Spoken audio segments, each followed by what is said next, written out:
Continuando a falar sobre os cristãos que prestam ou oferecem culto, hoje eu quero tratar de um outro ponto.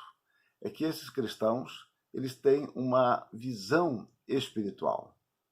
Aqueles que adoram a Deus não estão presos apenas aos elementos perceptíveis pelos sentidos, mas têm uma sensibilidade espiritual. Obviamente, meus irmãos, nós reservamos lugar para o culto, nós podemos ter o templo onde cultuamos a Deus, podemos ter até aquele lugar no templo que nós gostamos de nos assentar.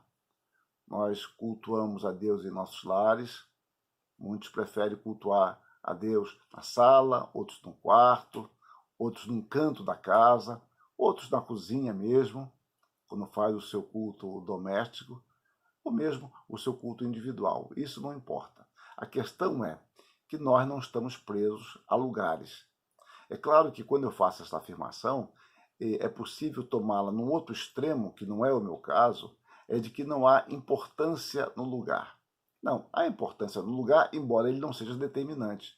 Quando nós reservamos o templo, por exemplo, para o culto, quando o templo é construído e é consagrado ao culto a Deus, esse templo não é o único lugar que possamos adorar, sem dúvida, mas é algo que foi feito para o culto a Deus. Ele foi reservado para isso e cabe muito bem no templo, de um modo especialíssimo, quando estamos adorando a Deus publicamente, reverência.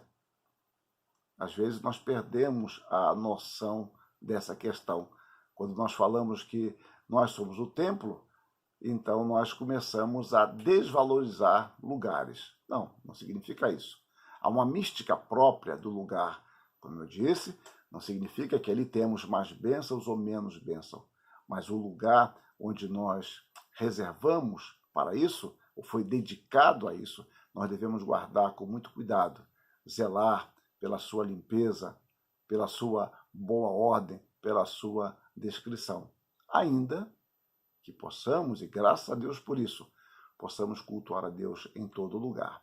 Mas o que eu quero destacar, o que eu estou destacando, é que nós não estamos presos simplesmente a esses aspectos materiais do culto. Então nós temos uma visão espiritual.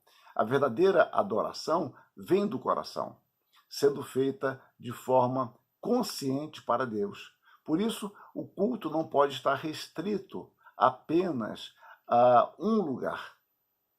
Essa era a questão da mulher samaritana, em qual templo ela adoraria, qual era o templo que deveria ser usado, qual é o templo correto, o dos judeus ou aquele construído pelos samaritanos justamente para mostrar que eles podiam também ter o seu templo, já que estavam distantes, não foram aceitos pelo povo de Israel quando voltam do exílio e reconstroem os muros, reconstroem ali o seu lugar de adoração.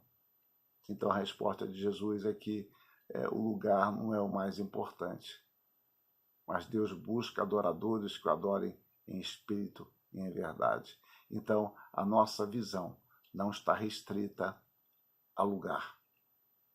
A nossa visão espiritual não está restrita a circunstâncias ou a tempo. Nós adoramos a Deus espiritualmente. E esta visão ultrapassa lugares, ultrapassa espaços. Nós nos colocamos diante de Deus e procuramos ultrapassar uma visão muitas vezes limitante do culto que nós oferecemos a Deus, tão preso por vezes a circunstâncias, a emoções, a espaços, a tempos. Nós temos uma visão além disso. Quem oferece culto a Deus, o oferece em espírito e pelo Espírito. Que Deus nos ilumine, que Deus nos dê um discernimento maior, que esta perspectiva nos leve não a nos afastar do templo, mas entender que o templo é onde nós cultuamos a Deus, em comunhão com os nossos irmãos, coroando a nossa vida de culto espiritual ali e em quaisquer outros lugares. Que Deus nos abençoe, que Deus nos ilumine. Amém.